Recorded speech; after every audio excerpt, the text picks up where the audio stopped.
All right. Yeah. Well, you know what time it is, guys.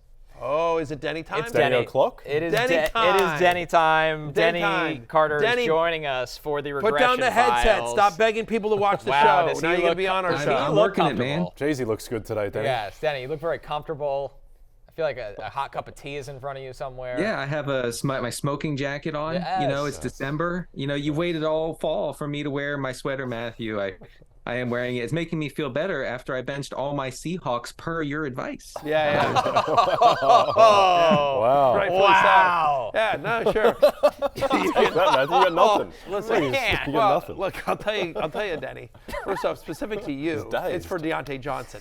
So everyone else I apologize to, but for you, serves you right. Good. I'm glad to hear that. Yeah. You got me. Yeah, I did. Ha ha! Take that. Denny joins us for the regression files. Players who are overproducing or underproducing based on their workload, playing time opportunity. Of course, you could read the regression files on NBCSports.com. Denny, let's start with a negative pick going into the weekend. Who do you got for us? I hate to do this, and by hate, I actually do love to do this. I'm going to throw some cold water on the Rashee Rice hype train that has taken off after his big outing against the Raiders, 107 yards and a touchdown. Look, McCall Hardman was out, Kadarius Toney was out, Jerick McKinnon was out. They didn't really have a choice. Sky Moore is struggling with a knee injury. Okay, so he was seen on the sideline with a knee wrap. So Rashee Rice was the only game in town besides Travis Kelce, and Rashee Rice still only ran 2/3 of the routes for Kansas City until that gets to like 80-90%. I'm not in on Rashee Rice as like an every week wide receiver 2. Now, are you starting him with all the bye weeks, this horrible bye week situation this week? Are you starting him in 12-team leagues? Yes, you are. I'm just saying that he's not going to be targeted on 45% of his routes like he was last week. That's just not happening. Matthew, you agree? Yeah, I buy that. Look, I mean, I'm at wide receiver 24, even in a week in which there are 6 teams on a bye, and even after you've taken out all the guys from the Thursday night game as well. So, yeah, I mean, I have him as a wide receiver 3. He's a high upside, but certainly there is some risk with Rashee Rice. I like the talent. I guess my take is that if somebody is going to emerge as a go-to wide receiver for Patrick Mahomes, I like Rashee Rice the best of the lot. Like I probably Rice, then Justin Watson, and then you get down to like, oh, good Lord. But yeah, I don't disagree with Denny's take. By the way, a very festive Denny Carter. Did you notice the tinsel behind him? Yes. Very festive. Looks like so much. My wife brought out all the Christmas stuff, and I'm decked out for a whole month. I mean, it's December 1st. I'm gonna have this stuff up for 4 weeks. Yeah, your halls are decked. There's a lot going on in this visual of Denny. It's like he's about to give a lecture about Methuselah, but have it be Christmas themed. Yeah. It's all very Denny's good. TED Talk. On Rashee Rice, I think his problem is that he's just not a very refined route runner. But I think the way they used him against the Raiders, just kind of more almost as a gadget player in some ways, just getting it to him in space, letting him use his athleticism and speed take over. Hopefully they can do that going forward. Denny, I was devastated to see my son, Pat Fryermuth, on the negative regression side of your article after he broke out now that he's been freed from the reign of Matt Canada, but you weren't impressed with his route participation rates. Yeah, I mean, yes, and this is a whole like process nerdy thing, and you guys know this. Like, if a guy's not out there running a lot of routes and getting away with it, you might say, like Fryermuth did last week against the Bengals, it just makes you a little bit hesitant to go in. Now, 12-team leagues, you're probably starting the Muth, okay? And it's important, by the way, we talked about this on the Roto World Football Show on Thursday. Folks want to check that out. The MOF, the MOF, middle of the field, is now being explored by the Steelers now that Matt Canada is out of the picture. And that's huge for a guy like Pat Fryermuth who runs his routes in that area. But again, he's just not out there running a ton of routes. The Cardinals are a pretty good matchup. I just want to pump the brakes a little bit on Fryermuth as like an elite play.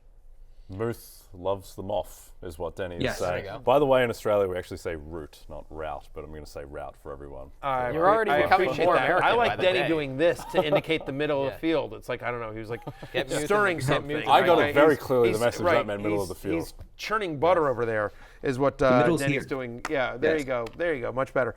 I am at tight end 6 this week, again, with all the guys on bye, and I like the matchup against Arizona as well. So tight end is such a wasteland. I understand what you're saying. I don't know that I would say he's an elite tight end. I don't think he's in the, He's not in the Kelsey, Kittle, Hawkinson range. Laporta. But do I think he's very viable? Do I think if you grabbed him off the waiver wire or you've been holding on to him, do you have a starting tight end in fantasy the rest of the way? I do. So that's what I would say. And certainly this week, I'm as a top 10 play. It's tight end 6 for me. Are you starting him over Taysom, Matthew? He's right there. I mean, Taysom drives me crazy. Like, Taysom shouldn't even That be actually really bothered you. Yeah, I mean, probably not. He probably doesn't have as much touchdown upside as Taysom Hill, but he's right there. Like, Taysom and Freiermuth are sort of right there in that kind of 6-7 range. If Olave is out, I think I'd go Taysom. I think that's fair. I don't have an issue with that particular call. So, Denny, how about a more positive regression choice for this weekend? It sounds a little funny after he had a big game on Thanksgiving, but I think Christian Watson still has some positive regression coming his way. He's a guy who has been running really cold, like per every receiving metric this season. And part of that is because Jordan Love had been so bad on deep throws, right? On even, especially to the middle of the field, the muff again. And Christian Watson is going to benefit from Jordan Love's improved downfield throwing, which you've seen over the past 2 weeks. I think he'll continue to do that. Does he have a floor, a fantasy floor? I don't know. Maybe not. Okay, we're talking about a guy who is a wide receiver 3, kind of a boom bust guy. But the amount of air yards he's seeing, he saw 50% of the team's air yards on Thanksgiving against Detroit. That's enormous. If he can keep up that sort of receiving profile, he does have crazy upside going forward. And I do think this week the Packers will be forced to throw quite a bit against Kansas City. Matthew, how about a positive pick for you? I'll go with Terry McLaurin. I noticed you mentioned my guy, Scary Terry, in your column there, Denny. Appreciate that as well. Look, since week 3, McLaurin has scored 1 touchdown on 87 targets. 1 touchdown. So there's got to be some positive touchdown regression coming for a receiver that is this talented on a team that continues to throw the way they do.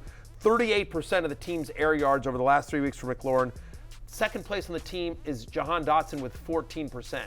So they're taking shots to him deep. They're trying to involve him. It just hasn't happened yet, but he's too talented. They throw too much. They're playing the Dolphins here. I don't think they'll move him around so that he won't see a ton of Ramsey as well. He's actually been fairly matchup proof throughout his career as well. He's too good of a wide receiver, and this offense throws too often for him to be.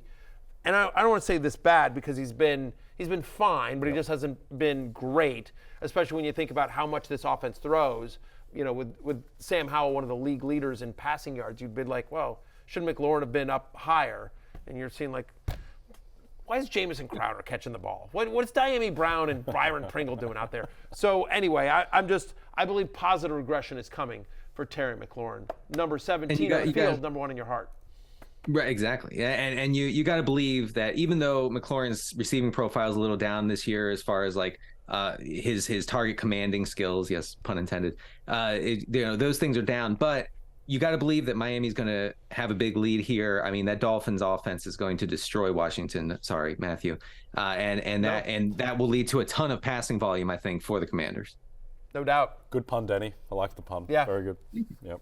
Denny, always a pleasure.